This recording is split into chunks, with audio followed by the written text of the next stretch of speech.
We heard just recently from Bill, who wrote in at Ron Spomer Outdoors, our website, about his, I guess it's an approaching love affair with the 400 Legend. He seems pretty excited about this. Let me read what he had to say about this new cartridge. Savage has 12 different models in 400 Legend. They do? This is a big surprise to me, but I really haven't looked. But this is what Bill says. They've got 12 different rifle models in 400 Legend. Oh, in the works. They're not out yet. Okay. I'm sure Ruger will have their American series chambered in the round. Now, I am a huge 30-30 fan, but the 400 offers superior frontal area. I read where a young lady took a huge pronghorn deer at 280 yards. Now, I'm not sure if Bill means that this deer was a fork horn or if he's referring to the pronghorn antelope. I would imagine that, but just in case any of you are wondering, the deer family and the antelope family are two different things, and really the pronghorn antelope in the United States of America isn't even an antelope. It belongs to this, well, taxonomically, it's a family called Antelocapridae. It is the only surviving member or species in that entire family group.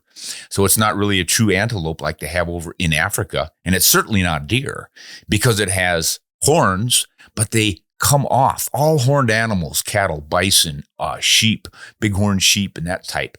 Those horns are permanent. They grow and they grow and they grow throughout the animal's life. They're not shed like antlers on a deer. A deer is a deer because it sheds its antlers. So moose, caribou, all the animals that have antlers and shed them annually and grow new ones, those are in the deer family.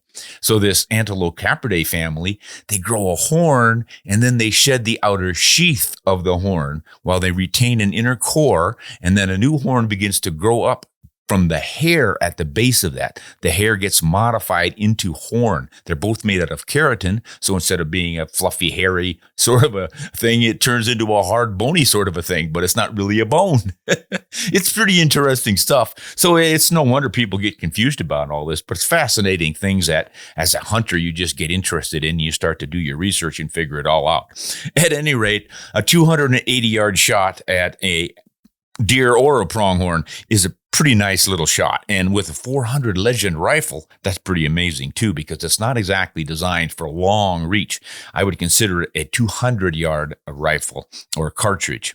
At any rate, let's continue with Bill's letter here. He says, at 45,000 PSI, it's considerably more pressing than the 30-30, meaning it has more chamber pressure than the 30-30 Winchester. I look at the 400 Legend more like a 375 Winchester operating at a higher pressure. Another advantage with the 400 Legend is that it's going to be chambered in bolt action rifles and carbines and ARs, which is a much less expensive option than a lever gun. Lever guns now run $850 to $1,200. An accurate bolt gun runs around $375 to $500, and an upper for an AR rifle is $300 to $400.